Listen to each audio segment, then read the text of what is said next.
So hello friends, and welcome to this series of sharing friends' stories during the COVID-19 pandemic, our reflections and our hopes. I'm Faith Biddle and I work for Friends World Committee for Consultation, also known as FWCC. So FWCC exists to bring fellowship and understanding across the branches of the Religious Society of Friends. We break our work up into 4 different offices: the Europe and the Middle East, Asia West Pacific, Africa, and section of the Americas. And at the World Office, which is where we're based, we bring the collaboration between these 4 different offices. So yeah, each section embodies a rich cultural and theological diversity, and they organise opportunities and programmes to bring friends together and learn from one another. Obviously, during this time, we've not been able to gather in the same way. So through this series, we're going to talk to each of the section secretaries and learn a little bit about what friends have been doing, reflecting on their experiences and also talking about our hopes to move forward. So today we're joined with Michael Eccles, who's the section secretary for Europe and the Middle East. Hi Faith, thanks for having me on today. So I'm Michael Eccles, I'm the Executive Secretary for Europe and Middle East section. I haven't been in this role very long, actually. I started on the 1st of May, so during the lockdown. But before I became Executive Secretary, I was Assistant Secretary in EMES for 2 years, so I already have my feet under the table. But it's certainly been an interesting time to take on a new role in the middle of the lockdown, and actually during the EMES annual meeting as well, which was held online this year for the first time, which I'll say a bit more about later. I see my role as being about enabling and coordinating the activity of Friends around Europe and the Middle East. We try and help Friends be in touch with each other on common issues such as work on peace or service work, work with children and young people. And we try and find ways of helping Friends know what other Friends are up to, so we sort of see ourselves as helping with communication. So that's a bit about me. Yeah, amazing. And you've summed up your work so perfectly. It really does encompass all of the stuff that I see you guys doing in Europe and Middle East, or EMES as we call it, because Quakers love acronyms. Yes. So today we're going to be focusing on 3 questions, trying to get a little bit about what we've learned from this and what we hope to move forward as we're emerging out of the lockdown, as you're calling it.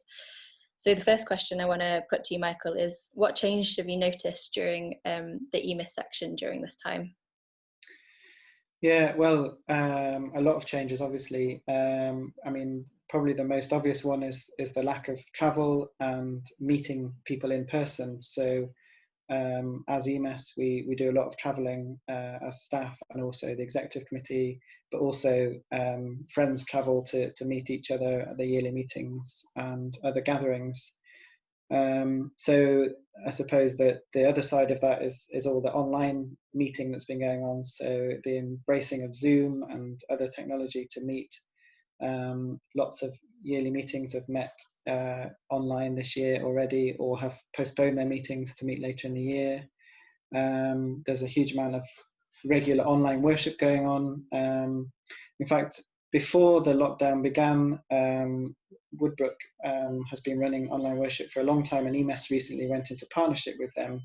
So we were running 2 and then 3 online meetings a week up until February this year. But now there are about 10 online meetings a week, which Woodbrook runs in partnership with EMES.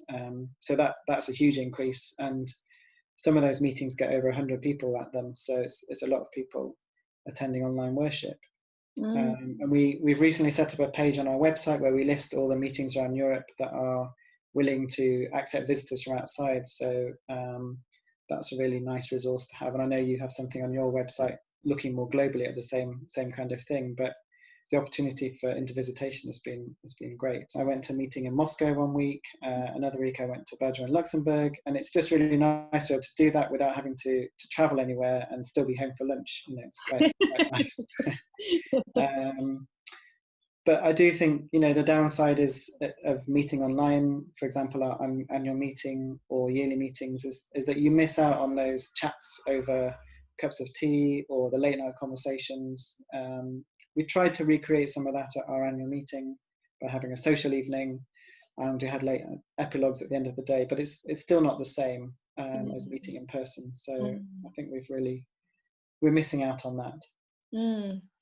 Well, yeah, I can imagine missing out, but it also sounds like you've done a really good job of embracing the kind of the different challenges that this or opportunities that this time has brought you, or periods of time of challenge. We've been really moved by stuff, so I want to hear a little bit about those stories that has particularly moved you, that you've heard from churches, meetings, and worship groups that you work with.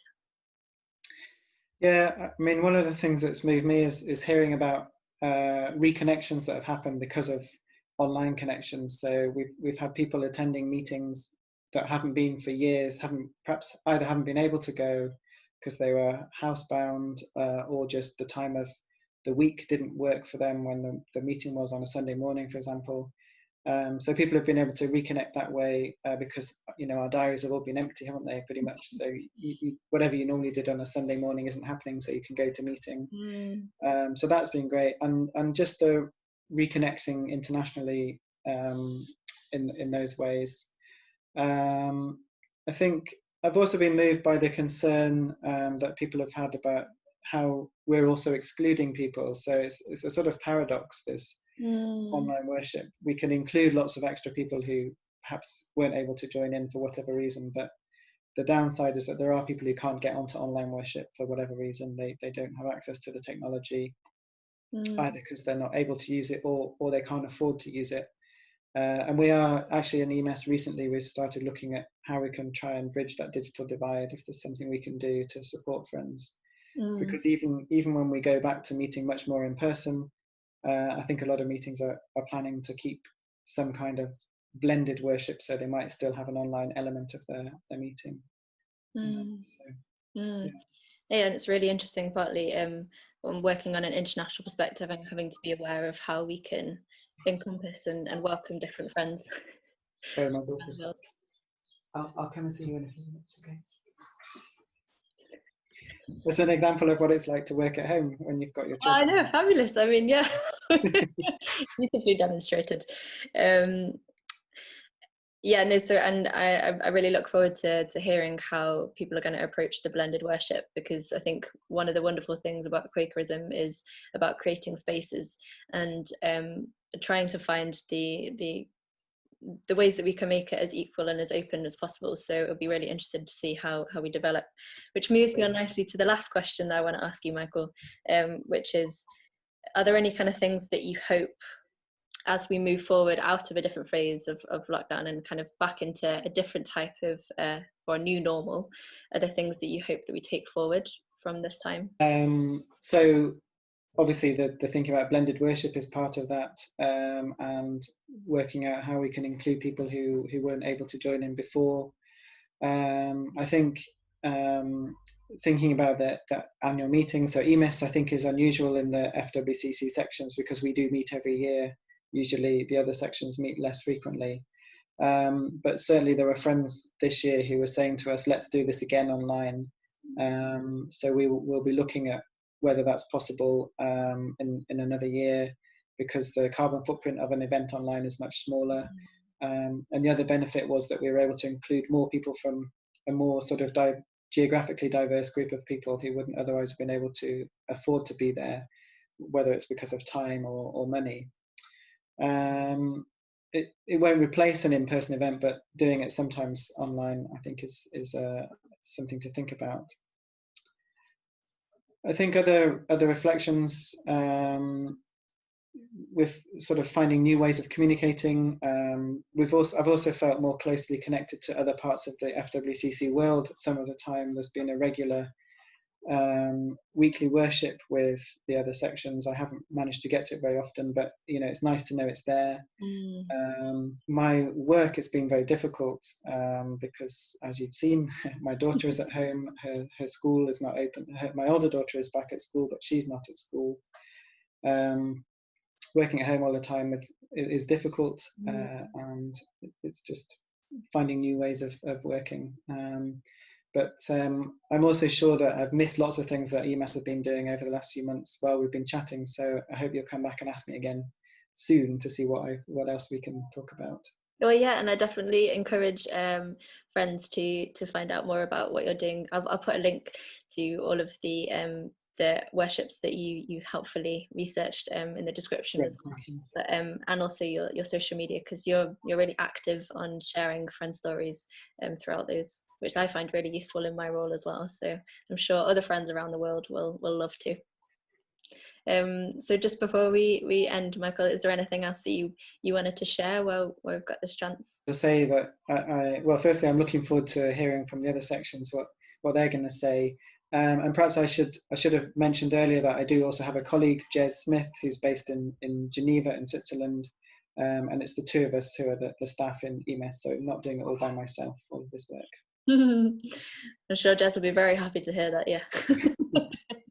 Well, thank you so much for taking your time and sharing just a few of the highlights, and hopefully helping friends that hadn't heard about EMES and sharing all the work you're doing, and being a friendly face for those that do recognise you.